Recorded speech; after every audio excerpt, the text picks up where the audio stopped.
I was 26 when this happened, and it was my first time ever going to Coachella. My friend Alyssa and I had talked about going for years, but either money got in the way or one of us couldn't get time off work. That year, everything finally lined up, so we actually committed to it. We flew out to California, rented a little 2-bedroom Airbnb, and made a whole trip out of it. We were both really excited because neither of us had ever been to a festival that big before. We had both been to smaller concerts and local stuff, but nothing on that level. The whole first day honestly felt like stepping into another world. Everywhere you looked, there were huge crowds, weird outfits, music coming from different directions, and people acting like they had no responsibilities at all. Best way to put it, it was a fairy tale world. It was kind of overwhelming at first, but in a good way. We had a really good first 2 days. Nothing bad happened. We saw a bunch of artists we liked, took pictures everywhere, ate overpriced food, and stayed out late. We were tired by the end of each night, but it was worth it. By the third day, we were exhausted. But it was that kind of exhausted where, you just have to push through because it's the last day and you don't want to waste it. Before the trip, Alyssa had brought up the idea of bringing Molly. I had only done it one other time years before, and it had been fine, so I agreed. We kept saying we'd save it for the last day, and that's exactly what we did. Looking back, I wish more than anything I never touched it. We took it in the late afternoon, before one of the sets we were really excited for. At first, I didn't feel much. We were walking around trying to get closer to one of the stages, and I remember saying to Alyssa that I thought maybe it was weak or old because it wasn't hitting me. She said the same thing, because she wasn't feeling much either. For a while, everything seemed normal. Then, out of nowhere, it started kicking in hard. At first, I actually liked it. I felt lighter, more social, and everything around me seemed brighter and more exciting. The music sounded amazing. I remember thinking that I understood why people did it at festivals. But after maybe an hour, something started bothering me. I kept noticing the same person. At first, I thought I was imagining it. There were thousands of people there. So of course you're going to accidentally notice the same outfit or the same face more than once. But this wasn't like that. It was the same actual guy. The first time I really noticed him, he was maybe 20 feet away in the crowd. He looked older than most people around us, maybe around 35. He had dark hair, kind of scruffy facial hair, and was wearing a black shirt and boots, which already made him stand out because most people there were dressed way lighter and more colorful. He wasn't doing anything crazy. He was just standing there looking in our direction. I didn't let it bother me at first. Then later, I saw him again near one of the drink stands. Then again when we were moving between stages. Then again when Alyssa and I were standing off to the side near a fence trying to decide where to go next. After the 4th or 5th time, I told Alyssa I kept seeing the same guy everywhere. She laughed and right away said it was probably just the Molly and that I was focusing too hard on random people. I remember laughing a little too because I didn't want to sound too paranoid, but it was getting hard to brush off. It wasn't like I was just noticing him in the distance once in a while. It felt like every time I turned around, he was there. Not right next to me, but always somewhere in view. Hours went by like that. I was trying to still enjoy myself, but the high had started feeling off. It stopped being that warm, fun feeling and started turning into this restless, overstimulated feeling. My jaw tensed up, my heart felt too fast, and I couldn't seem to relax. I told myself I was probably dehydrated or tired. We had been doing a lot all weekend, barely sleeping, walking around in the heat, drinking, everything. At one point when we were packed into the crowd waiting for another set, that guy finally came right up to me. It happened so suddenly that I froze for a second. He came up on my side smiling and started trying to dance near me like he was just some random friendly festival guy. Then he leaned in and started saying stuff to me that I could barely hear over the music, but it was obvious he was flirting. I remember him saying I looked really good and asking if I was there with anyone. I told him I was there with my friend and tried to be polite about it because I didn't want to set him off or make a scene. I kind of smiled and shook my head and said I was good. He kept hovering, though. It wasn't aggressive yet, but it was pushy enough to make me uncomfortable. I turned to pull Alyssa closer to me so we could just move away, and that was when I realized she wasn't there anymore. I started turning in circles looking for her, thinking maybe she just moved a few feet away, but I couldn't see her anywhere. That made me panic way faster than it normally would, because of how off I already felt. The guy noticed right away that I was looking around and asked if I lost my friend. I said yes. Then he said he could help me look for her. There was something about the way he said it that made me instantly not trust him at all. It was too eager. I just told him no thanks and started pushing my way out of the crowd. He didn't grab me or anything, but I could feel him watching me leave. I finally got away from that stage and found a patch of grass farther back, where it was quieter and less packed. I sat down because I felt like my body was shutting down on me. My vision started getting weird in a way I never felt before. The best way I can describe it is that everything looked squiggly. Not blurry exactly, but like nothing would stay still. The lights, the people, even the ground all had this shaky look to them. It scared me because I knew then that I had taken too much or had some kind of bad reaction. I started calling Alyssa over and over. The calls kept failing or not going through because the service there was terrible. I probably called her 10 times before one finally connected. When she picked up, I could barely hear her, but I just kept telling her where I was and that I needed her to come get me because something was wrong. It felt like forever before she found me, but it was probably only around 15 minutes. She could tell right away I was not okay. I told her I needed to leave and she didn't argue with me. We ended up leaving the festival way earlier than we planned because I was having such a bad high. The walkout felt endless. Every noise felt too loud, and every person brushing past me made me jump. I kept looking around, half expecting to see that same guy again, but I didn't. Back at the Airbnb, both of us were completely drained. We had one more night there, and then we were flying home the next evening. Alyssa started talking about packing some of her stuff up that night so she wouldn't have to do it in the morning. But I told her I'd do mine tomorrow. I just wanted to lay down. My body was exhausted in a way that overpowered everything else. Even though I was still high, I felt so physically dead that I just crawled into bed, shut the light off, and laid there in the dark. I didn't feel normal, but I felt too tired to care. I must have drifted off into this half-sleep state because I wasn't fully out, but I definitely lost track of time.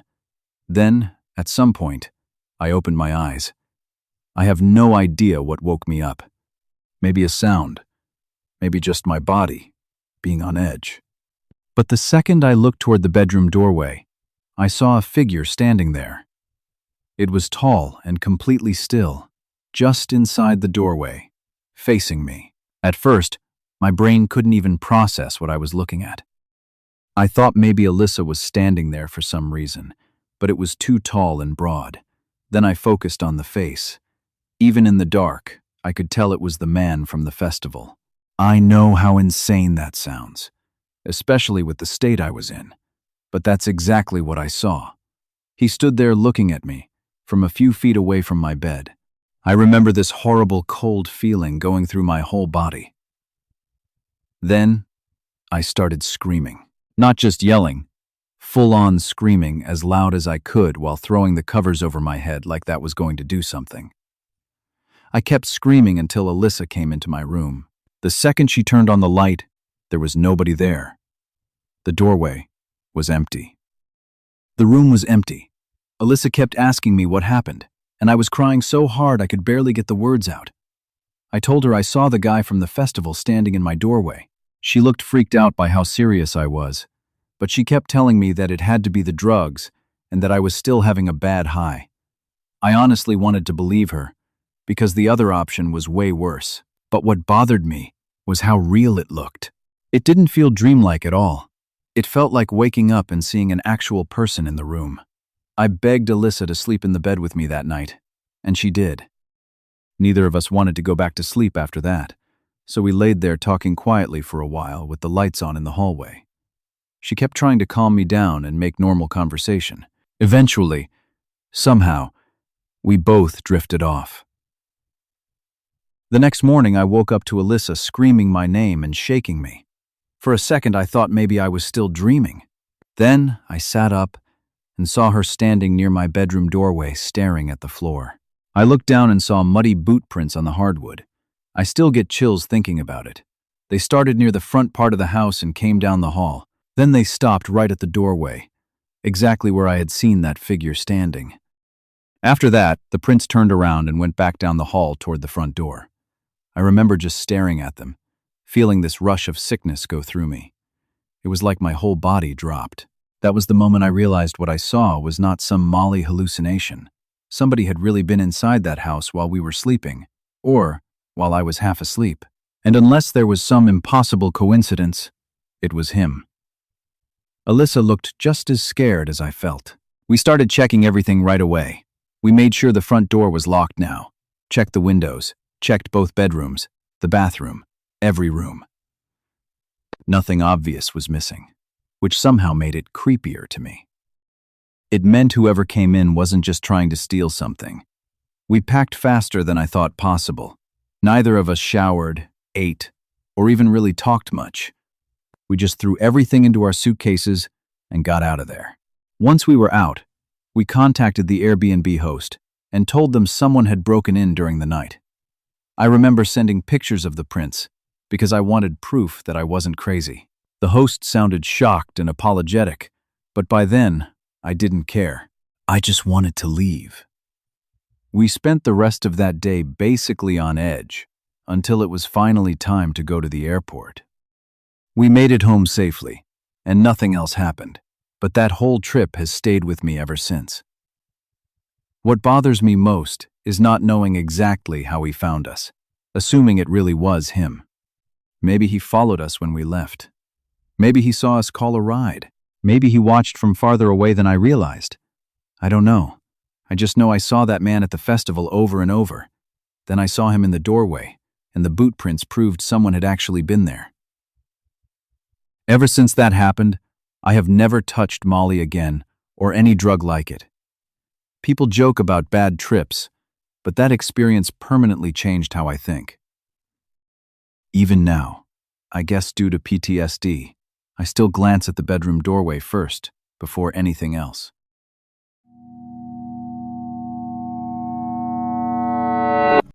Over the summer, my girlfriend from college, Valentina, invited me to come visit her family.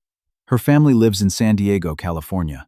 My parents basically forced me to go, because I wasn't doing anything else that summer besides working and sleeping.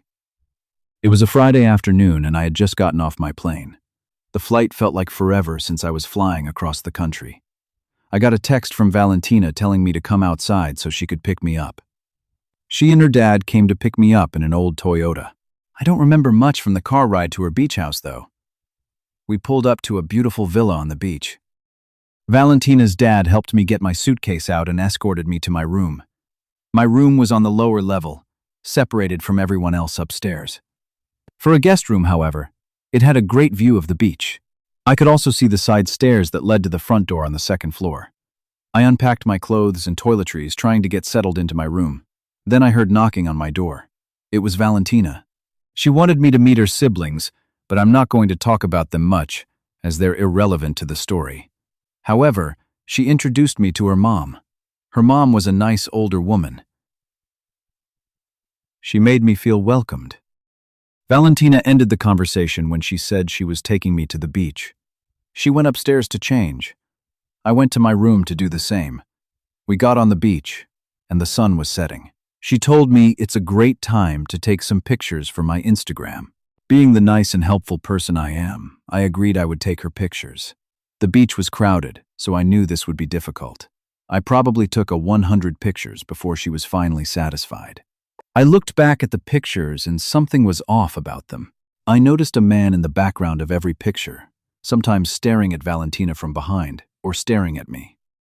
I looked at the general direction he was standing in the most recent picture, but he was gone. I muttered to myself, "What the?" I tried telling Valentina, but she just shrugged it off. I started to feel very paranoid. I always had the fear of someone stalking me. I knew I had to be a man and hide this fear.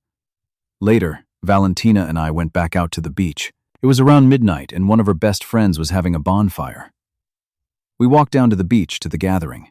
After being a social butterfly for a while, my boss called me.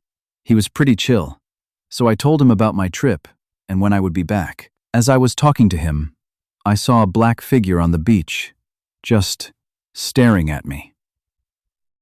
I pretended not to see him and just turned the other direction. I guess my boss noticed my sudden pause because he asked, "Are you okay?" I responded quickly saying, "Yeah, I was just a little surprised by what I just saw." He didn't question it and immediately got back on topic. The party started to die down. People were finishing up their drinks and getting into their Ubers. I asked Valentina's best friend, who was sober, if she could drive us home. She agreed to take us home since we were a 2-minute drive away. In the car, Valentina asked me, "Why didn't we just walk back on the beach?" I was debating whether I should tell her the truth or if I should just make something up. I told her, "You're absolutely plastered right now. There's no way you're walking." She rolled her eyes. We got home and I helped her upstairs because I needed her to be quiet. I slept in her room that night because I didn't feel safe being alone downstairs near the beach. The next day came. I woke up with a feeling of having to throw up. I stayed in bed all day. I told Valentina and her parents that I just needed rest for a day. Then I would be able to function for the rest of the week. I woke up around 7 p.m. to Valentina knocking on my door. She told me they're going to downtown San Diego for dinner, but would be back before midnight. I nodded my head in agreement, then went back to sleep. I started to have a dream of someone tapping on a glass table rapidly. It was getting so annoying that I woke up. The tapping stopped. I turned on my side to face the exterior stairs, and that was when I saw it. I saw the guy from the pictures at the beach at my window waving at me. He had a black hood on. He went running up the stairs where I heard the front door open. I nearly screamed. "Wasn't the front door locked? How was he in the house?" I went to my door and put my weight on it. He wasn't getting in. I heard nothing. No one going down the stairs or anything. Then I heard someone on the other side of the door jerking the door handle. He was trying to put his weight into the door, but nothing was coming through that door.